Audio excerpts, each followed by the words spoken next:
Hi there, and welcome to Andy Robinson RC. Cheers for checking out the channel today and joining us for this episode. As you can see, we are out with Team Associated brand new RC10 four-wheel drive. I've been itching to get this out and give it a blast and see what it's like. So we're back at Cleveleys prom today.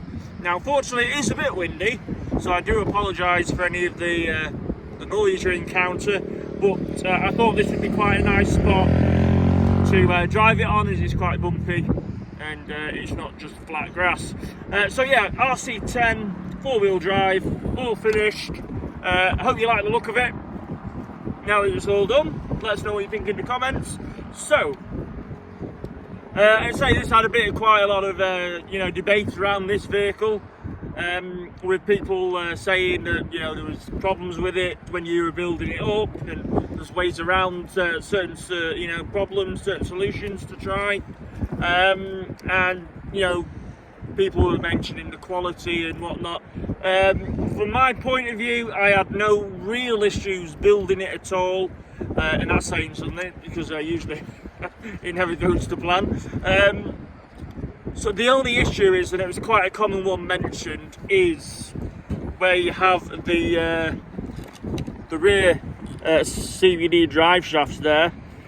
Now if you build it up from the instruction manuals, what happens is it tends to the axle drive bone, dog bone thing there, it slips out of the gear joint and then you lose drive because your drive shaft's flapping about. Now there's been a few ways that you said you could do it. You could put a load of extra spacers in your shocks and then move the shock in at the top, and that would that would bring it up slightly so you wouldn't have as less droop. And the other way, which is the way I've gone, and I really can't remember the chap's name. If I find it, I'll say thank you and leave your name in the description. But if you take the wheels off, usually you'll see a blue spacer before the drive pin, then the wheel goes on. Well, what this guy suggested is to put the blue spacer behind the hub, and what that'll do is, along with the shims that are in the kit, that will stop your drive shaft from falling out, which I can say it does. Now there's still not loads of room there for it to hang in, but it hangs in there all right. That isn't going to fall out. I've just driven it, as you can see. So that's the solution I went for, and that seems to be fine. Yeah, so we'll lift the shell off and you can have a look underneath. Hopefully the body will not blow away. Right, let's try this.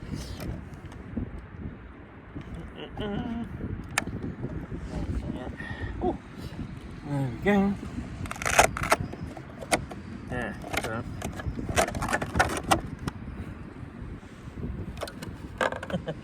Right, okay, so that's the car there, as you can see.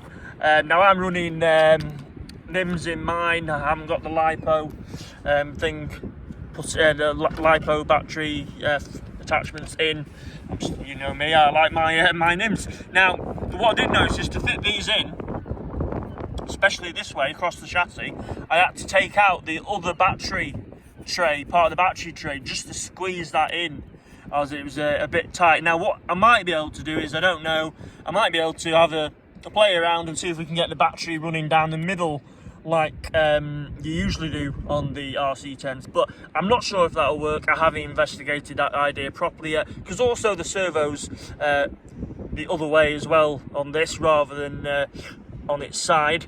It's facing that way, so again it might not work, but it isn't the end of the world. I can still get out and run the car, so I'm pretty happy with that. So also as well, what I tend to do is, it's probably the way I build them, is that when I'm doing a build, because I usually struggle doing the turnbuckles on these things, I leave them all to the end, and as my wife usually helps me with the turnbuckles. But these, I must say, were absolutely a breeze, dead easy, and I managed to thread these on no problem. So I wished Associated put all this type on all the re-releases they've done. It's so much better than the original one, so I don't know why they couldn't have done that, but there you go. But what you should do is, you should definitely put the bell crank turnbuckle there. You can just see poking out. Put that on first at least before you do the others, because otherwise, if you put the front gearbox in, you've then got to try and thread this through under there and clip it all down, which is a bit of a pain in the ass. But I managed it. It's all done. But I'll just do it the way around. So yeah, that was just something that I found. But yeah, other than that, I'm really pleased with it. It's no worse or better than the other RC10 re-releases I've just built. So yeah, pretty happy with it. So you'll have to let me know what you think in the comments to it. I'm sure there's a few of these knocking around now on YouTube now they've been out a few weeks. I do think the drivetrain needs to bed in a little bit. It's all free. It's all free, nothing's binding, diff's nice. But I still think it might need to bed in a bit, because if you try and move the belt by hand, it feels quite stiff to move. So it might still need to bed in a little bit. But, you know, that might just be how it is, I don't know. But it seems fine. I've got no major issues. So, there you go. RC10 four-wheel drive. Again, it's not very clear how to give it belt tension, the tension to belt in the instructions. So, it's just as it is, but it feels alright at the minute. So, I think what we'll do is, we'll put that down, put the body shell on, and we'll give it another bit of a blast. But yes, I was a bit worried that I've got a 17 turn motor in. It's a Surpass motor with a Reevy sticker just to that I nabbed, and just to make it look a bit more in keeping with the theme. And I say it's a 17 turn. I've used it a bit in one of my other cars, but it felt at first when I took this up the road at home that it might need a bit more bit more oomph, maybe a little bit of a, where's my wing gone? Oh, it's there. It might need a little bit more power, but having driven it on here, it doesn't seem too bad. So as I said, I'm hoping with the transmission gonna bed in, with the more I use it, it'll be fine. Except although I might decide to swap this to brushless if I enter the Jingle Bell Cup with it later on this year. We will see. Anyway, let's give it a bit more of a blast again and see it going, because I've been looking forward to this.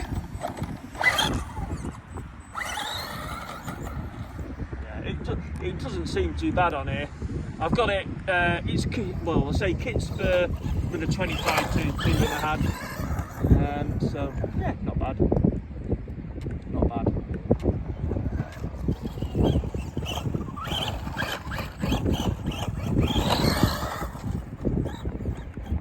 Yeah, I say, pleased so far. Not disappointed.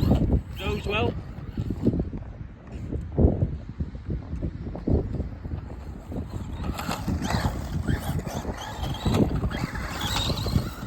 Yeah, this is what it's for. Dragging around. It also should be, you know, raced as well.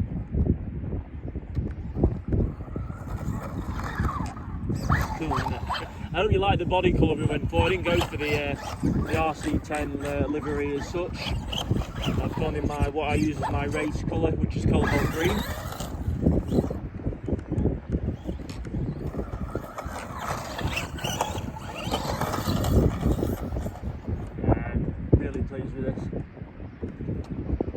Definitely want to get it on the track as well at some point.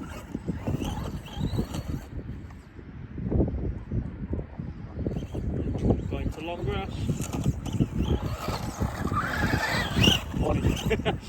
I was hoping to get a bit more air with it then, but that didn't quite work out, did it?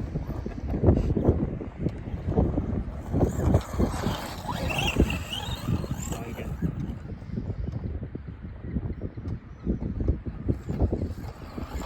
Yeah, better. A bit more of a jump. There we go. So I think we're going to wrap this one up because it is quite windy out here. And we're getting blown to bits, even though it's been quite a nice warm day. Right, so as I said, RC10 four-wheel drive, I'm going to stand up. Yeah, quite pleased with it so far. We'll keep on at it and see how it goes. I want to get it on a racetrack and see what it's like. so we'll see. Well, that won't be till later on.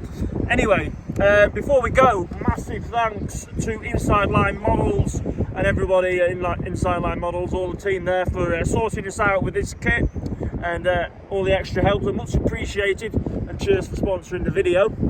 Also, as well, if you go down to www.insidelinemodels.com, you can get 5% off on their website using discount code AndyRC25. That's AndyRC25.